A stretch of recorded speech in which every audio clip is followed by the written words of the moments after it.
Hello friends, welcome to right to education. ਮੈਂ ਗੁਰਵਿੰਦਰ ਸਿੰਘ।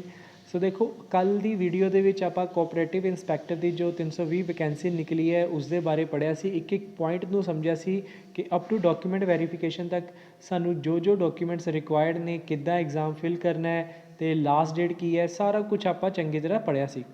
ਅੱਜ ਦੀ ਇਸ ਵੀਡੀਓ ਦੇ ਵਿੱਚ ਆਪਾਂ ਡਿਸਕਸ ਕਰਾਂਗੇ ਕਿ ਇਸ ਐਗਜ਼ਾਮ ਨੂੰ ਕਰੈਕ ਕਰਨ ਦੇ ਲਈ ਜੋ ਸਾਡਾ ਜੋ ਸਿਲੇਬਸ ਹੈ ਉਹਨੂੰ ਪੜ੍ਹਨ ਦੇ ਲਈ, ਉਹਨੂੰ ਕੰਪਲੀਟ ਕਰਨ ਦੇ ਲਈ ਸਾਨੂੰ ਕਿਹੜੀ ਬੁੱਕਸ ਦੀ ਹੈਲਪ ਲੈਣੀ ਚਾਹੀਦੀ ਹੈ। ਅਤੇ ਇਹ ਮੈਂ ਤੁਹਾਨੂੰ ਆਪਣੇ ਐਕਸਪੀਰੀਅੰਸ ਦੇ ਨਾਲ ਦੱਸ ਰਿਹਾ, ਕਿਉਂਕਿ ਪੰਜਾਬ ਦੇ ਐਗਜ਼ਾਮ ਮੈਂ ਵੀ ਕਰੈਕ ਕੀਤੇ ਨੇ। ਅਤੇ ਹੁਣ ਇਸ ਦੇ ਵਿੱਚ ਜੋ ਇੰਪੋਰਟੈਂਟ ਸਬਜੈਕਟ ਨੇ ਅਤੇ ਉਹਨਾਂ ਨੂੰ ਕਰੈਕ ਕਰਨ ਲਈ ਜੋ ਬੁੱਕਸ ਦੀ ਰਿਕੁਆਇਰਮੈਂਟ ਹੈ ਉਹ ਮੈਂ ਤੁਹਾਨੂੰ ਆਪਣੇ ਐਕਸਪੀਰੀਅੰਸ ਦੇ ਬੇਸਿਸ 'ਤੇ ਦੱਸ ਰਿਹਾ। ਹੁਣ ਇਸ ਦੇ ਵਿੱਚ ਦੇਖੋ, ਲਾਸਟ ਮੈਂ ਜੋ ਬੈਚ ਪੜ੍ਹਾਇਆ ਸੀ ਇਹ ਅਗਸਤ ਮੰਥ ਦੇ ਵਿੱਚ ਪੜ੍ਹਾਇਆ ਸੀ ਇਸ ਸਾਲ, ਜਦ ਉਹ ਸਬ ਇੰਸਪੈਕਟਰ ਦੀ ਤਿਆਰੀ ਚੱਲ ਰਹੀ ਸੀ। ਅਤੇ ਉਸੀ ਐਗਜ਼ਾਮ ਦੀ ਤਿਆਰੀ ਦੇ ਦੌਰਾਨ ਜੋ ਸਟੂਡੈਂਟ ਸੀਗੇ ਉਹਨਾਂ ਵਿੱਚੋਂ ਇੱਕ ਸਟੂਡੈਂਟ ਦਾ AFO ਮਾਰਕਫੈਡ ਐਗਜ਼ਾਮ ਕਲੀਅਰ ਹੋਇਆ, ਰਮਨਦੀਪ ਕੌਰ। ਸੋ ਉਹਨਾਂ ਨੇ ਅੱਜ ਹੀ ਮੇਰੇ ਨਾਲ ਇਹ ਸ਼ੇਅਰ ਕੀਤੀ ਹੈ ਨਿਊਜ਼, ਅਤੇ ਮੈਂ ਇਹ ਨਿਊਜ਼ ਤੁਹਾਡੇ ਨਾਲ ਵੀ ਸ਼ੇਅਰ ਕਰ ਰਿਹਾ। ਸੋ ਲਾਸਟ ਬੈਚ ਮੈਂ ਅਗਸਤ ਦੇ ਵਿੱਚ ਪੜ੍ਹਾਇਆ ਸੀ। ਸੋ ਆਪਣੇ ਐਕਸਪੀਰੀਅੰਸ ਦੇ ਬੇਸਿਸ 'ਤੇ ਤੁਹਾਨੂੰ ਦੱਸ ਰਿਹਾ ਕਿ ਕਿੱਥੋਂ ਤੁਸੀਂ ਹੈਲਪ ਲੈ ਸਕਦੇ ਹੋ ਅਤੇ ਇਹ ਐਗਜ਼ਾਮ ਨੂੰ ਕਰੈਕ ਕਰ ਸਕਦੇ ਹੋ।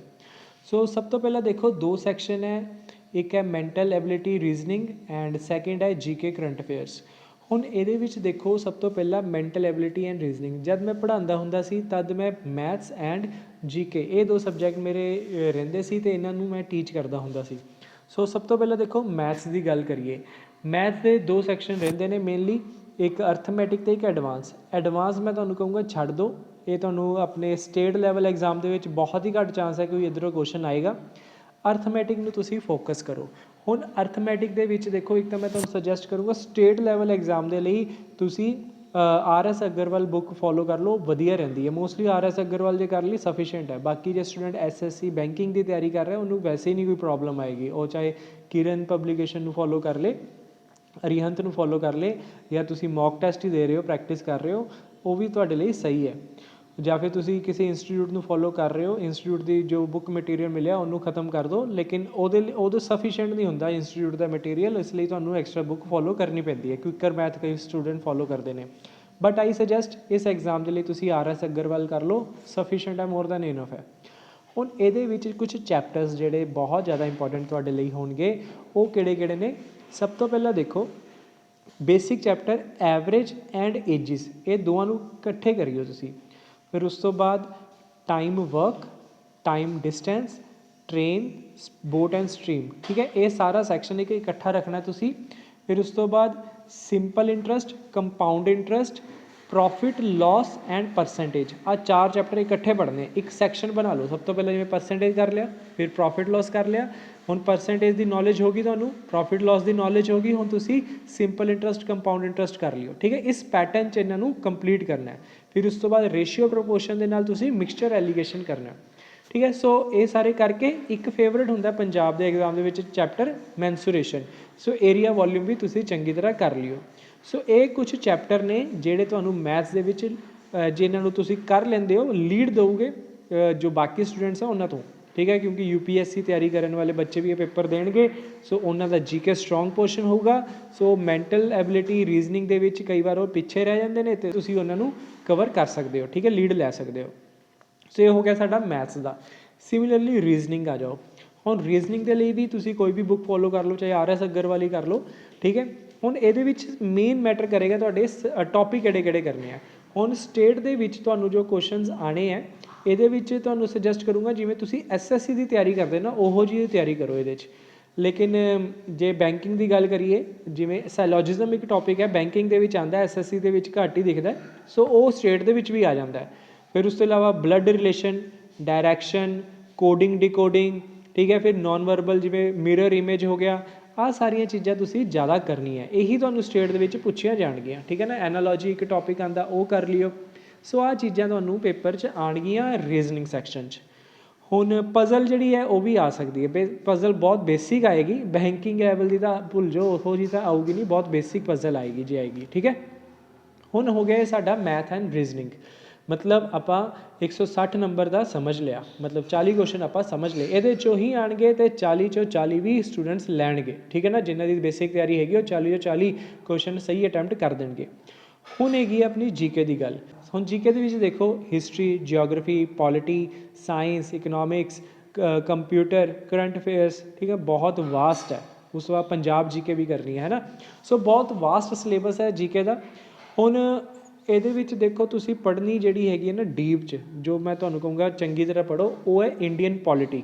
ਜੇ ਤੁਸੀਂ ਕੋਈ ਸਬਜੈਕਟ ਇਹਨਾਂ ਸਾਰਿਆਂ 'ਚੋਂ ਡੈਪਥ 'ਚ ਪੜ੍ਹਨਾ ਚਾਹੁੰਦੇ ਹੋ, ਉਹ ਮੈਂ ਸੁਜੈਸਟ ਕਰੂੰਗਾ ਤੁਸੀਂ ਇੰਡੀਅਨ ਪੋਲਿਟੀ ਨੂੰ ਡੈਪਥ 'ਚ ਪੜ੍ਹਨਾ। ਅਤੇ ਇੰਡੀਅਨ ਪੋਲਿਟੀ ਦੇ ਵਿੱਚ ਵੀ ਮੈਂ ਤੁਹਾਨੂੰ ਇਹ ਸੁਜੈਸਟ ਕਰਦਾ, ਪਹਿਲੇ 6 ਪਾਰਟ ਜੋ ਹੈ ਉਹਨਾਂ ਨੂੰ ਚੰਗੀ ਤਰ੍ਹਾਂ ਪੜ੍ਹੋ, ਠੀਕ ਹੈ। ਸੋ ਪਹਿਲੇ 6 ਪਾਰਟ 'ਚੋਂ ਸਭ ਤੋਂ ਜ਼ਿਆਦਾ ਚਾਂਸਿਸ ਹੈ ਤੁਹਾਨੂੰ ਇਸ ਸਬਜੈਕਟ ਦੇ ਵਿੱਚ ਐਗਜ਼ਾਮ 'ਚ ਕੁਐਸਚਨ ਪੁੱਛੇ ਜਾਂਦੇ, ਜੇ ਤੁਸੀਂ ਡੈਪਥ 'ਚ ਕੁਛ ਪੜ੍ਹਨਾ ਚਾਹੁੰਦੇ ਹੋ, ਠੀਕ ਹੈ ਨਾ। ਹੁਣ ਇਹਦੇ ਲਈ ਲਕਸ਼ਮੀਕਾਂਤ ਨੂੰ ਚੰਗੀ ਤਰ੍ਹਾਂ ਪੜ੍ਹ ਲਓ, ਠੀਕ ਹੈ। ਹੁਣ ਇਸ ਤੋਂ ਇਲਾਵਾ ਹਿਸਟਰੀ, ਜਿਓਗ੍ਰਾਫੀ ਜੋ ਹੈ ਇਹਨਾਂ ਨੂੰ ਤੁਸੀਂ ਕਿੱਦਾਂ ਕਵਰ ਕਰੋਗੇ। ਹਿਸਟਰੀ ਦੇ ਵਿੱਚ ਦੇਖੋ, ਇੱਕ ਤਾਂ ਤੁਸੀਂ ਮਾਡਰਨ ਹਿਸਟਰੀ ਨੂੰ ਜ਼ਿਆਦਾ ਫੋਕਸ ਕਰੋ, ਠੀਕ ਹੈ ਨਾ। ਮਾਡਰਨ ਹਿਸਟਰੀ ਨੂੰ ਜ਼ਿਆਦਾ ਧਿਆਨ ਦੇਣਾ, ਅਤੇ ਆਪਣੀ ਜੋ ਏਨਸ਼ੀਅੰਟ ਹੈ, ਮਿਡੀਵੀਅਲ ਹੈ, ਇਹਨਾਂ ਨੂੰ ਤੁਸੀਂ ਬੇਸਿਕ ਪੜ੍ਹ ਸਕਦੇ ਹੋ। ਕਿਸੇ ਵੀ ਯੂਟਿਊਬ ਚੈਨਲ ਤੋਂ ਤੁਸੀਂ ਦੇਖ ਸਕਦੇ ਹੋ, ਜਿਨ੍ਹਾਂ ਨੇ ਸਟੋਰੀ ਵਾਈਜ਼ ਤੁਹਾਨੂੰ ਸਮਝਾਇਆ। ਫਿਰ ਉਸ ਤੋਂ ਬਾਅਦ ਤੁਸੀਂ ਬੁੱਕ ਨੂੰ ਜੇ ਕਦੀ ਵੀ ਨਹੀਂ ਪੜ੍ਹੀ, ਫਿਰ ਸਟੋਰੀ ਵਾਈਜ਼ ਸਮਝ ਲਓ, ਫਿਰ ਫੈਕਟ ਨੂੰ ਯਾਦ ਕਰ ਲਓ। ਹੁਣ ਜਿਹੜੀ ਆਪਣੀ ਹਿਸਟਰੀ ਹੈ ਅਤੇ ਜਿਓਗ੍ਰਾਫੀ ਹੈ, ਇਹਨਾਂ ਦੋਵਾਂ ਦੇ ਲਈ ਮੈਂ ਸੁਜੈਸਟ ਕਰੂੰਗਾ ਤੁਸੀਂ ਅਰੀਹੰਤ ਦੀ ਬੁੱਕ ਲੈ ਲਓ, ਠੀਕ ਹੈ ਨਾ। ਮਾਰਕੀਟ ਦੇ ਵਿੱਚ ਅਰੀਹੰਤ ਦੀ 200 ਜਾਂ 180 ਦੇ ਕਰੀਬ ਇੱਕ ਬੁੱਕ ਮਿਲਦੀ ਹੈ, ਠੀਕ ਹੈ ਨਾ। ਜ਼ਿਆਦਾ ਮੋਟੀ ਵੀ ਨਹੀਂ ਹੈ ਅਤੇ ਜ਼ਿਆਦਾ ਪਤਲੀ ਵੀ ਨਹੀਂ ਹੈ, ਅਤੇ ਉਹਦੇ ਵਿੱਚ ਫੈਕਟ ਨਾ ਵਧੀਆ ਡਿਟੇਲ 'ਚ ਦਿੱਤੇ ਹੋਏ ਨੇ। ਉਹੀ ਨਹੀਂ ਕਵਰ ਹੋਣੀ ਤੁਹਾਨੂੰ ਐਗਜ਼ਾਮ ਤੱਕ, ਇਹ ਗਰੰਟੀ ਹੈ ਮੇਰੀ, ਠੀਕ ਹੈ ਨਾ। ਉਹ ਬੁੱਕ ਹੀ ਨਹੀਂ ਕਵਰ ਹੁੰਦੀ। ਇੱਕ 30 ਰੁਪਏ ਵਾਲੀ ਆਉਂਦੀ, ਉਹ ਵੀ ਨਹੀਂ ਕੰਪਲੀਟ ਹੋ ਪਾਉਂਦੀ। ਇਹ ਤਾਂ ਫਿਰ ਮੈਂ ਤੁਹਾਨੂੰ 150 200 ਵਾਲੀ ਦੱਸ ਰਿਹਾ। ਸੋ ਉਹ ਵਾਲੀ ਬੁੱਕ ਲੈ ਲਓ, ਉੱਥੋਂ ਤੁਹਾਡੀ ਹਿਸਟਰੀ, ਜਿਓਗ੍ਰਾਫੀ ਵਧੀਆ ਕੰਪਲੀਟ ਹੋ ਜੂਗੀ। ਈਵਨ ਦੋ ਪੋਲਿਟੀ ਵੀ ਉਹਦੇ 'ਚ ਵੀ ਕੰਪਲੀਟ ਹੋ ਜੂਗੀ ਐਗਜ਼ਾਮ ਦੇ ਰਿਲੇਟਿਡ। ਲੇਕਿਨ ਜੋ ਸਟੂਡੈਂਟ ਸੀਰੀਅਸ ਨੇ ਉਹਨੂੰ ਮੈਂ ਸੁਜੈਸਟ ਕਰੂੰਗਾ ਇੰਡੀਅਨ ਪੋਲਿਟੀ ਤੁਸੀਂ ਚੰਗੀ ਤਰ੍ਹਾਂ ਕਰ ਲਿਓ। ਹੁਣ ਹੈ ਗੱਲ ਅੱਗੇ ਆਪਣੀ ਪੰਜਾਬ ਦੀ। ਸੋ ਪੰਜਾਬ ਦੀ ਜੀਕੇ ਦੇ ਲਈ ਦੇਖੋ ਸੇਮ ਉਹੀ ਚੀਜ਼ ਸਾਡਾ ਪੰਜਾਬ ਸਟੂਡੈਂਟਸ ਫੋਲੋ ਕਰਦੇ ਨੇ। ਸੋ ਸਾਡਾ ਪੰਜਾਬ ਦੇਖੋ ਸਾਰੀ ਪੜ੍ਹਨ ਦੀ ਜ਼ਰੂਰਤ ਨਹੀਂ ਹੈ। ਪਹਿਲਾਂ ਸਿੱਖ ਹਿਸਟਰੀ ਚੰਗੀ ਤਰ੍ਹਾਂ ਕਰ ਲਓ। ਸਭ ਤੋਂ ਜ਼ਿਆਦਾ ਕੁਐਸਚਨ ਜੇ ਆਉਂਦੇ ਆ ਪੰਜਾਬ ਜੀਕੇ 'ਚ, ਸਿਰਫ ਉੱਥੋਂ ਹੀ ਜ਼ਿਆਦਾਤਰ ਮੈਂ ਦੇਖਦਾ ਆਉਂਦੇ ਆ, ਠੀਕ ਆ। ਪੰਜਾਬ ਇਕਨੋਮਿਕਸ ਜਾਂ ਫਿਰ ਪੰਜਾਬ ਪੋਲਿਟੀ ਬਹੁਤ ਘੱਟ ਕੁਐਸਚਨ ਹੀ ਆਉਂਦੇ ਉੱਧਰੋਂ। ਜੇ ਮੈਂ ਤੁਹਾਨੂੰ ਫੈਕਟ ਦੀ ਗੱਲ ਕਰਾਂ, ਹੁਣ ਕਿਸੇ ਐਗਜ਼ਾਮ ਦੇ ਵਿੱਚ 1-2 ਕੁਐਸਚਨ ਆਏ ਵੀ ਹੋਊਗੇ ਬਾਕੀ ਚੀਜ਼ਾਂ ਤੋਂ, ਲੇਕਿਨ ਮੈਂ ਸੁਜੈਸਟ ਇਹ ਕਰੂੰਗਾ ਕਿ ਤੁਸੀਂ ਪੰਜਾਬ ਦੀ ਜੇ ਚੀਜ਼ ਪੜ੍ਹਨ ਲੱਗੇ ਹੋ, ਸਭ ਤੋਂ ਜ਼ਿਆਦਾ ਹਿਸਟਰੀ ਨੂੰ ਫੋਕਸ ਕਰੋ, ਫਿਰ ਕਲਚਰ ਨੂੰ ਫੋਕਸ ਕਰੋ, ਫੈਸਟੀਵਲਸ ਨੂੰ ਫੋਕਸ ਕਰੋ, ਫਿਰ ਉਸ ਤੋਂ ਬਾਅਦ ਜਿਵੇਂ ਕੈਲੰਡਰ ਹੋ ਗਿਆ, ਆਹ ਚੀਜ਼ਾਂ ਨੂੰ ਤੁਸੀਂ ਜ਼ਿਆਦਾ ਆਪਣਾ ਮਤਲਬ ਜੋ ਬੇਸਿਕ ਚੀਜ਼ਾਂ ਨੇ ਪੰਜਾਬ ਦੀਆਂ ਉਹਨਾਂ ਨੂੰ ਫੋਕਸ ਕਰੋ। ਜ਼ਿਆਦਾ ਪੋਲਿਟੀ ਪੰਜਾਬ ਦੀ, ਜ਼ਿਆਦਾ ਕੀ ਕਹਿੰਦੇ ਇਕਨੋਮਿਕਸ ਪੰਜਾਬ ਦੀ, ਇਹ ਚੀਜ਼ਾਂ ਪੜ੍ਹਨ ਦੀ ਲੋੜ ਨਹੀਂ ਹੁੰਦੀ ਤੁਹਾਨੂੰ, ਠੀਕ ਹੈ। ਉਸ ਤੋਂ ਬਾਅਦ ਜਿਹੜੇ ਆਪਣਾ ਵੇਸ਼ ਭੂਸ਼ਾ ਹੁੰਦੀ ਹੈ, ਫਿਰ ਉਸ ਤੋਂ ਬਾਅਦ ਆਪਾਂ ਜਿਵੇਂ ਕੀ ਖਾਂਦੇ ਪੀਂਦੇ ਹਾਂ, ਹੈ ਨਾ। ਸੋ ਡਰੈਸ ਕੀ ਹੈ, ਡਾਂਸ ਕੀ ਹੈ, ਆਹ ਚੀਜ਼ਾਂ ਨੂੰ ਜ਼ਿਆਦਾ ਫੋਕਸ ਕਰੋ। ਉਸ ਤੋਂ ਇਲਾਵਾ ਕੁਐਸਚਨ ਇੰਨੇ ਜ਼ਿਆਦਾ ਨਹੀਂ ਬਣਦੇ ਹੁੰਦੇ, ਠੀਕ ਹੈ ਨਾ। ਫਿਰ ਹੁਣ ਇਸ ਤੋਂ ਇਲਾਵਾ ਦੇਖੋ ਜਿਹੜੀ ਆਪਾਂ ਕੰਪਿਊਟਰ ਅਤੇ ਸਾਇੰਸ ਦੀ ਗੱਲ ਕਰੀਏ, ਕੰਪਿਊਟਰ ਨੂੰ ਬੇਸਿਕ ਪੜ੍ਹ ਲਓ ਤੁਸੀਂ। ਚਾਹੇ ਤੁਸੀਂ ਇੱਕ ਨਾ ਬਾਈਜੂ ਦੀ ਕੀ ਕਹਿੰਦੇ PDF ਪਈ ਹੈ ਔਨਲਾਈਨ, ਠੀਕ ਹੈ, ਮਿਲ ਜੂਗੀ ਤੁਹਾਨੂੰ ਬਾਈਜੂਸ ਦੀ PDF। ਫਿਰ ਉਸ ਤੋਂ ਬਾਅਦ ਅੱਡਾ 247 ਦੀ PDF ਵੀ ਪਈ ਹੁੰਦੀ ਹੈ, ਬਹੁਤ ਸਾਰੀਆਂ ਵਧੀਆ ਨੇ। ਬੈਂਕ ਵਾਲੇ ਤਾਂ ਉਹੀ ਪੜ੍ਹ ਲੈਂਦੇ ਨੇ, ਸਫੀਸ਼ੀਐਂਟ ਰਹਿੰਦੀ ਹੈ। ਈਵਨ ਬੈਂਕ ਦੇ ਵਿੱਚ ਲੈਵਲ ਹੁਣ ਬਹੁਤ ਜ਼ਿਆਦਾ ਚੱਕ ਦਿੱਤਾ ਗਿਆ, ਲੇਕਿਨ ਸਟੇਟ ਦੇ ਲਈ ਉਹ ਬਹੁਤ ਹੈ, ਮੋਰ ਦੈਨ ਇਨਫ ਹੈ। ਫਿਰ ਸਾਇੰਸ ਦੀ ਗੱਲ ਕਰਾਂ, ਸਾਇੰਸ ਦੇ ਵਿੱਚ ਦੇਖੋ ਬਾਇਓਲੋਜੀ ਸਬਜੈਕਟ ਦੇ ਵਿੱਚ ਮੈਂ ਤੁਹਾਨੂੰ ਇਹ ਕਹੂੰਗਾ, ਬਾਇਓਲੋਜੀ ਦੇ ਵਿੱਚ ਮੋਸਟਲੀ ਕੁਐਸਚਨ ਜਾਂ ਤਾਂ ਸੈੱਲ ਤੋਂ ਪੁੱਛੇ ਜਾਂਦੇ ਨੇ, ਠੀਕ ਹੈ ਨਾ। ਸੈੱਲ ਨੂੰ ਪੜ੍ਹ ਲਓ ਇੱਕ ਵਾਰ ਚੰਗੀ ਤਰ੍ਹਾਂ।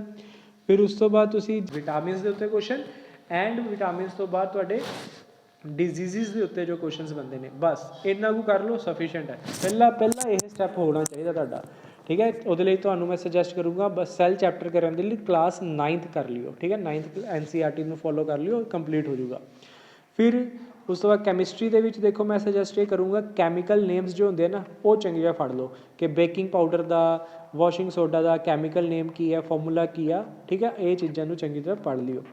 ਫਿਰ ਉਸ ਤੋਂ ਬਾਅਦ ਡੈਲਟਨ, ਜੋ ਇਲੈਕਟ੍ਰੋਨ, ਪ੍ਰੋਟੋਨ, ਨਿਊਟਰੋਨ, ਜੋ ਮਾਡਰਨ ਪੀਰੀਓਡਿਕ ਟੇਬਲ ਹੈ, ਬਸ ਇੰਨਾ ਕੁ ਕਰ ਲਓ। ਇਸ ਤੋਂ ਜ਼ਿਆਦਾ ਕਰਨ ਦੀ ਜ਼ਰੂਰਤ ਨਹੀਂ ਪਏਗੀ, ਠੀਕ ਹੈ ਨਾ। ਐਗਜ਼ਾਮ ਦੇ ਵਿੱਚ ਇਹਦੇ 'ਚ ਸਾਰਾ ਕੁਐਸਚਨ ਆ ਜਾਣਾ। ਐਂਡ ਲਾਸਟ ਆਪਣਾ ਕਰੰਟ ਅਫੇਅਰਸ।